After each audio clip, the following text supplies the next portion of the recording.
seja bem-vindo ao programa Moda e Fitness. No programa de hoje, nós vamos falar sobre saúde, o que está acontecendo na atualidade e outras coisas mais. Fique por aí, o programa de hoje está no ar.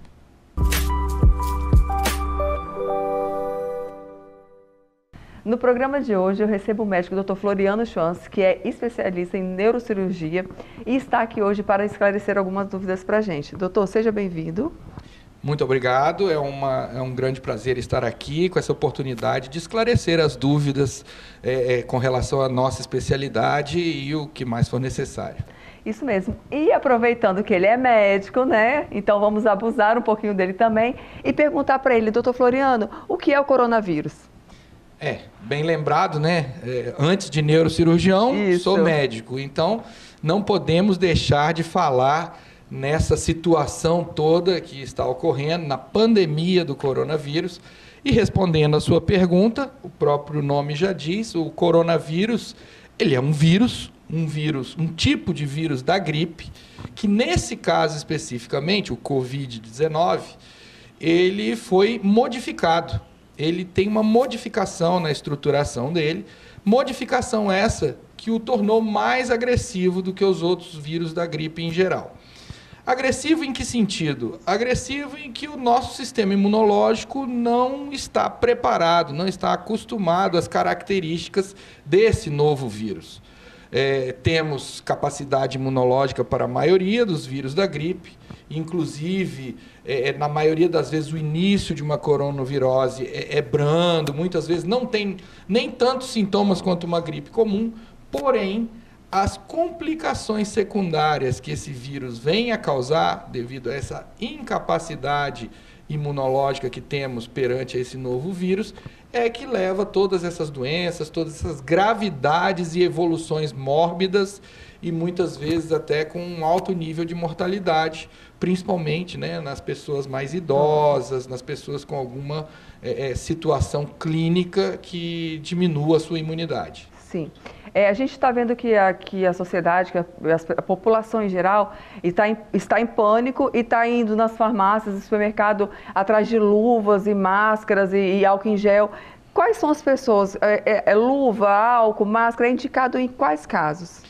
É uma coisa bem colocada. Eu acho que agora nós estamos numa fase assim que o tratamento da doença, uma cura para a doença, uma solução para a doença, nós temos que deixar realmente para os cientistas, para os médicos pesquisadores, para que eles encontrem uma solução para nós, né? Vamos dizer assim.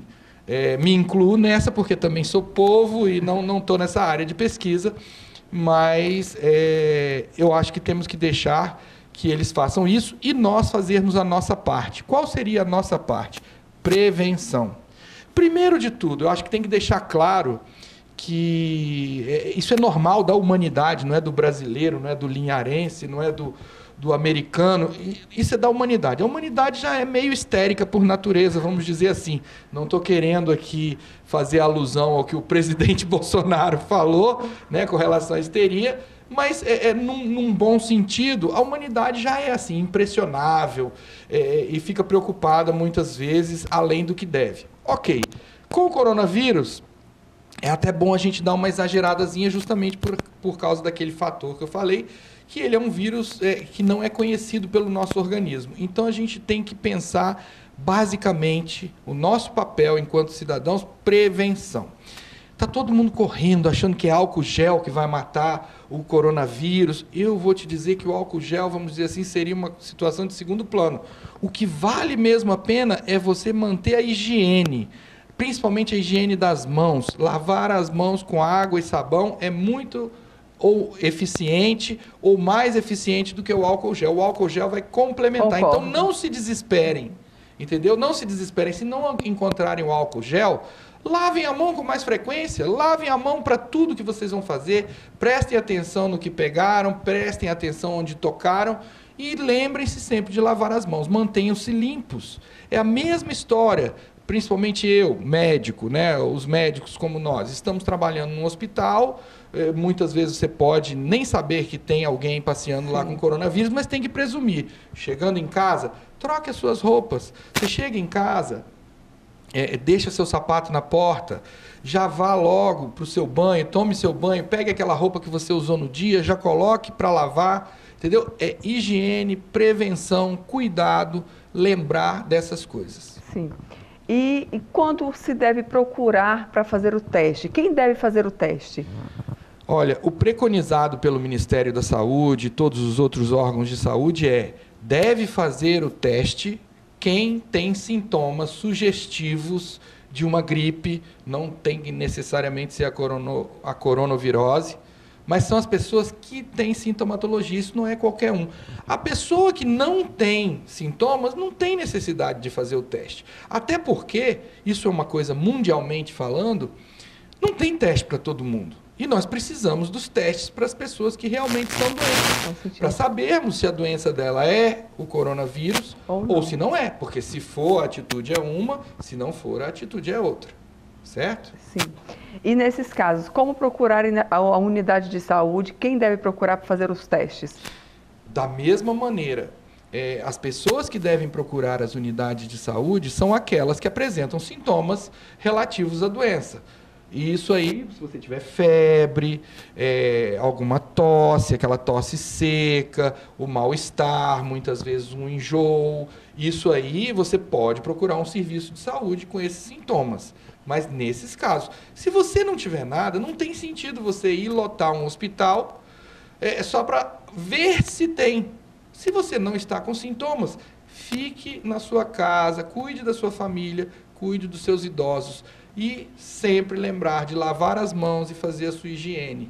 Isso. Cuidar da saúde também, né, doutor? Que eu falo assim, eu cheguei a falar para algumas pessoas que a alimentação para manter a imunidade sempre em dia também é muito importante, não é? Exatamente. Lembrando que a coronavirose, o coronavírus, o Covid-19 é uma gripe.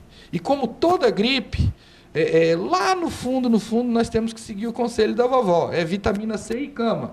Ou seja, repouso, boa alimentação, o isolamento que eles estão preconizando, a quarentena é importante, porque dessa maneira você está se obrigando a manter um repouso, a se manter em casa, que é um ambiente conhecido seu e do seu sistema imunológico. Sim. Então você tem menos riscos de contrair a doença. Né? Dentro desse parâmetro de quarentena, é indispensável a boa alimentação, a boa nutrição. Então, queria te agradecer, né, por essas informações, porque a gente recebe todos os dias, o dia todo as pessoas estão realmente entrando em pânico, porque são muitas informações atravessadas e eu não acho isso bacana. Então, o que eu poderia fazer para vocês era aproveitar da excelência médica do Dr. Floriano, que ele é um excelente médico, e pedir essas informações a ele e estar passando para vocês. Então, nós vamos dar um breve intervalo, vamos para poder, no próximo bloco, a gente entrar na sua área, na sua especialidade, e você contar para a gente tudo de bom que você tem aqui no estado, que você tem na sua clínica, que eu sei que só tem no estado, é só a sua clínica que tem, não é mesmo? É verdade. Então tá, a gente já volta. Até breve.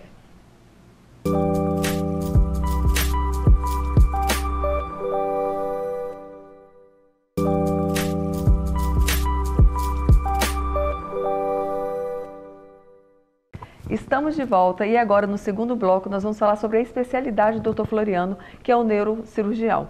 Dr. Floriano, estou sabendo que você trouxe para Linhares uma série de novidades de alta tecnologia na área da medicina. Conte para a gente quais são essas novidades. Verdade, Marcele. Nós estamos enveredando, vamos dizer assim, já nos enveredamos pela parte da medicina minimamente invasiva, né? Procedimentos, tratamentos que chamamos de minimamente invasivos. O que seria isso? Tratamentos em que em outras épocas a gente poderia se valer da cirurgia, dos cortes, vamos dizer assim, dos cortes grandes, e que hoje muitas vezes nós tratamos os pacientes sem nem cortar, vamos dizer assim, ou se cortar são cortes mínimos. Uma das coisas que eu tenho usado com mais frequência, e como eu sou bastante conhecido aqui pelos tratamentos de coluna, etc., é a risotomia por radiofrequência. O que é isso? Aquelas pessoas que têm problemas de coluna, que têm dores fortes, constantes, intratáveis com medicamentos comuns, muitas vezes nos procuram. Em outras épocas, por causa de certas doenças de coluna, poderíamos até indicar uma cirurgia.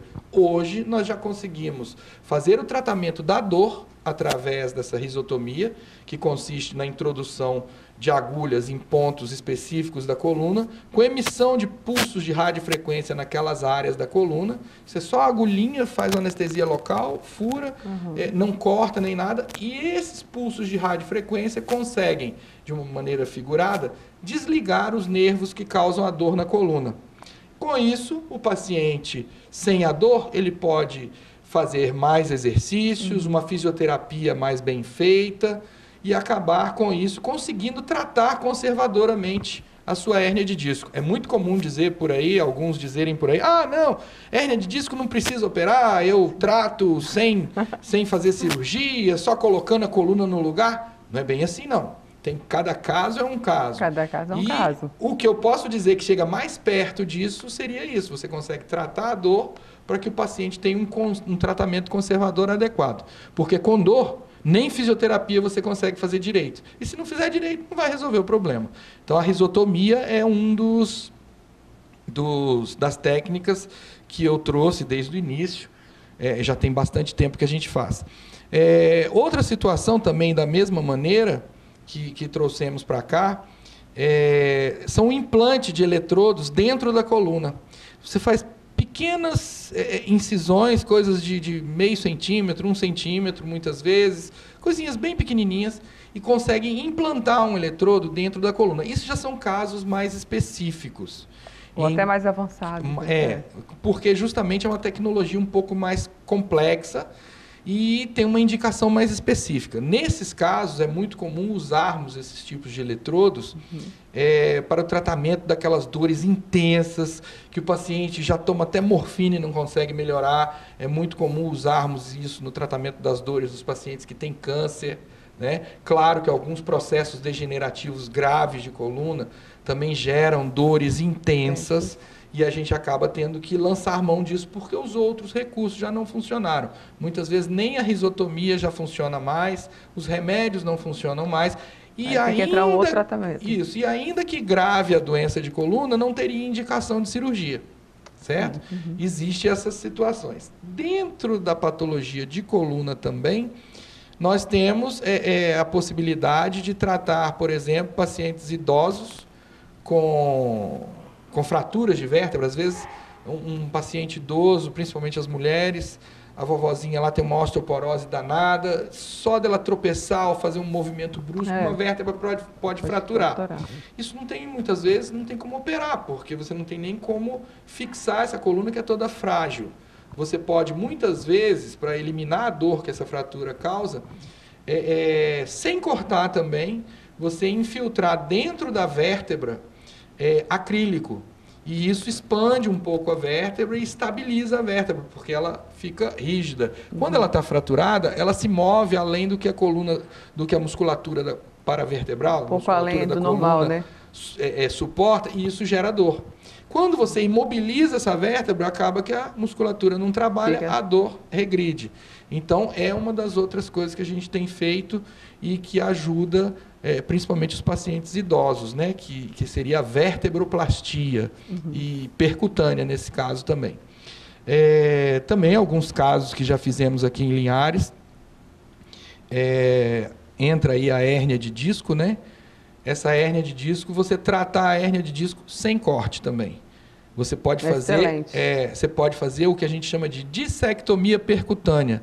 Você introduz uma cânula com anestesia local pelas costas do paciente, dentro da coluna do paciente, onde fica o disco, e com essa cânula, através de um aparelho específico, você aspira o disco, e aí ele murcha e para de comprimir a raiz do nervo que vai para a perna. Hérnia de disco é assim, né? Ela acaba comprimindo a raiz do nervo lá em cima, né? Por isso que o problema dá lá em cima e acaba doendo lá embaixo na perna. Você descomprime, você aspira o disco murcha, ele desencosta da raiz do nervo, vamos dizer assim, e aí a dor cessa e resolve o problema do paciente. Obviamente que cada caso é um caso. Existem os casos que realmente não tem jeito, você tem que fazer uma cirurgia que a gente chama a céu aberto, cortando e expondo tudo isso. Mas é excelente a gente estar passando isso para o pessoal de casa, porque tem muita gente que tem medo de fazer cirurgias ou de procurar médico de coluna, geralmente por ter que fazer aberto, né? Então, se tem essas opções, né, é bom o pessoal de casa saber que existem essa variedade de não precisar ter corte, ou que eles acham que o corte corre um risco maior também, né? Eu costumo falar muito para os meus pacientes, que é uma frase que eu uso, né? O grande cirurgião não é aquele que opera tudo. O grande cirurgião é aquele que sabe quando não operar. Né? Ainda mais nos dias de hoje, que nós temos vários outros procedimentos que podem evitar a cirurgia, isso é claro. Isso é ótimo. Eu fiquei também aqui, vi pelas suas inovações na sua clínica, que você trabalha também com um recurso de ultrassom transcraniano. Como esse exame ajuda nos pacientes? Sim. Isso é uma coisa que realmente, na nossa área, pelos aparelhos que nós temos, o aparelho que eu trouxe não deixa de ser uma novidade, porque hoje em dia, através do recurso do ultrassom transcraniano, você consegue até fazer diagnóstico de doença de Parkinson com esse aparelhinho, evitando assim que o paciente tenha que passar o dia numa clínica ou num hospital, entrando naqueles tubos de ressonância que muitas pessoas morrem de medo por causa de claustrofobia, de ficar em lugares fechados, e você fazendo um simples exame de ultrassom que não leva mais do que alguns minutos, você consegue esclarecer o diagnóstico e você evita todo esse sofrimento para o paciente. Isso é muito bacana. Existe hoje, muitas vezes, aquelas pessoas que nos procuram no consultório porque tem tremores, que pode ser tanto a doença de Parkinson quanto um outro tipo de tremor que chamamos de tremor essencial. Um tremor que a pessoa já tem como característica física e que não tem nada a ver com Parkinson. O ultrassom transcraniano, ele consegue diferenciar as duas doenças e, obviamente, bacana, a gente consegue tratar de uma maneira diferente, sabendo qual doença que é. Esse mesmo aparelho, ele não fica só limitado a isso. São procedimentos não invasivos, né? Isso aí, na realidade, já é um exame, né? É um exame propedêutico. Esse aparelho, ele consegue, né? Não é só isso, ele consegue também avaliar a circulação cerebral, avaliar uma série de outras alterações relativas à circulação e à morfologia cerebral. Inclusive, nos tratamentos de enxaqueca, hoje é muito preconizado esses aparelhos, esses exames de ultrassom, porque existem alguns tipos de enxaqueca que são eminentemente de origem vascular. A enxaqueca não deixa de ser uma doença de origem vascular, por uma série de fatores que não cabe aqui a gente explicar, senão vamos ficar aqui a semana toda falando. Muita informação. Nós conseguimos dar um diagnóstico de um tipo específico de enxaqueca e tratar especificamente essa enxaqueca. Bem como, através de situações que fazemos ali nesse exame, acredite, a gente consegue diagnosticar até deformidades de coração, como, por exemplo, forame oval. Existem alguns tipos de enxaqueca que são causadas por uma deformidade do coração, que é a persistência de um ducto que a gente tem, de uma fenestração que a gente tem entre os átrios, quando a gente é embrião, quando a gente é recém-nascido, e que ele fecha quando a gente fica adulto. Quando, por algum motivo, esse problema de coração não fecha, ele causa alterações circulatórias que levam a dor de cabeça, enxaquecas frequentes e etc. Com esse exame, a gente consegue, examinando a cabeça, a gente consegue detectar até esse problema no coração e que acaba tendo que ser tratado também, né, para poder evitar uma série de outras complicações. Gente, eu acho fantástico esse mundo da tecnologia e também a especialidade, né? Neurocirurgia, neurocirurgião, tem que ser muito inteligente. E aqui vai ficar a minha pergunta para você. Todas essas técnicas o senhor estudou aqui no Brasil? Não. Algumas sim, lógico. A gente começa aqui conhecendo isso, porque eu acho que não só eu, qualquer outro bom médico tem que fazer isso. O médico não para de estudar. Eu todo ano procuro ir pelo menos uma vez ao exterior. Não esse ano, porque agora... Inclusive, hoje era para eu estar num congresso, um congresso internacional de cirurgia de coluna, né? Lá em São Paulo, esse era em São Paulo, que foi cancelado por causa do coronavírus. Né? Então, assim, todo ano eu procuro pelo menos uma vez ir ao exterior para aprender as novidades. Claro que a medicina no Brasil é avançadíssima e a gente aprende, né, começa a saber das coisas por aqui, mas com essa globalização vem tudo de todo canto do mundo. E a gente muitas vezes sai e vai aprender fora. Eu fiz cursos na Alemanha, na Itália, nos Estados Unidos. Por mais idade que a gente tem, a gente não pode parar. Tem que sempre estudar e se atualizar, não pode ficar parado. Nesse aspecto mesmo, existe uma situação que a gente faz também na nossa clínica, que é a neuroendoscopia. A neuroendoscopia eu comecei e continuo estudando aqui no Brasil, através do pessoal da Escola Paulista de Medicina. A gente está sempre lá com eles, estudando, aprendendo, ajudando também. Mas a especialização mesmo, eu fui num hospital em Nápoles, na Itália. Olha aí, o coronavírus aí de novo, né? Não posso nem ir lá visitar os amigos. Fiz esse curso e trouxe para cá várias técnicas, além das coisas que eu aprendi com os colegas lá da Escola Paulista, para aprender a fazer isso. E hoje, aqui em Linhares, eu disponibilizo isso. Nós temos o nosso equipamento próprio, inclusive, e que podemos usar para evitar também alguns tipos de cirurgia, que seria o caso das cirurgias de hidrocefalia. Muitas pessoas já devem ter ouvido falar, aquela história que retém a água dentro da cabeça, né? O líquido cerebral, que nas criancinhas muitas vezes faz a cabeça crescer, nos pacientes adultos já começa a dar hipertensão intracraniana, e que dá todos aqueles sintomas, muitas vezes de confusão mental, dificuldade para andar, dores de cabeça, vômitos e muitas vezes levando até a morte. E que você coloca a tal da válvula. Você já deve ter ouvido falar, o meu parente tem uma válvula na cabeça. Que é uma válvula, você faz um furo no crânio, implanta um catéter dentro do cérebro, coloca uma válvula implantada debaixo da pele, passa um catéter todo pela barriga do paciente, até chegar na barriga, você tem que abrir a barriga, enfiar o catéter lá na barriga, e essa válvula pode dar defeito, pode dar infecção, essas coisas todas. Com a neuroendoscopia, que é uma das patologias que a gente mais trata com a neuroendoscopia, é a hidrocefalia, você faz um cortezinho pequenininho aqui na frente, um furinho no crânio, entra com esse aparelho, que nada mais é do que uma mini câmera de televisão. Com essa mini câmera de televisão, você navega lá por dentro de todo o cérebro do paciente e abre passagens, novas passagens para esse líquido cerebral escoar e resolve a hidrocefalia em questão de minutos. Enquanto uma cirurgia de válvula pode demorar horas, uma cirurgia de endoscopia, quando bem feita, por alguém que sabe fazer mesmo, ela leva coisa de alguns minutos e você não deixa prótese, não deixa nenhum implante, não tem que cortar a barriga, não tem que fazer outros cortes na cabeça. Então, assim, dentro dessa gana de aprender coisas novas, a gente aprende e traz para o pessoal. É por isso que eu falo, era uma das perguntas que eu ia te fazer, mas você até respondeu já. É um médico como o senhor não pode parar de estudar nunca, né? Nunca. Tem que estar sempre novo. Qualquer médico quer ser bom, quer ser aplicado, tem que estar sempre atualizado. E com tanta especialização e conhecimento, por que Linhares? Olha... O senhor nasceu aqui, é daqui? Não, eu sou de Vitória. Eu digo até que eu sou 50% de Vitória e 50% de Belo Horizonte. Por quê? Eu sou de Vitória, me formei em Vitória, né, na EMESCAM, fiz pós-graduação fora e depois voltei, fiz a minha residência em Belo Horizonte. Minha mãe é de Belo Horizonte, minha esposa é de Belo Horizonte. Então, assim, metade da minha vida eu passo em Belo Horizonte, outra metade eu passo em Vitória.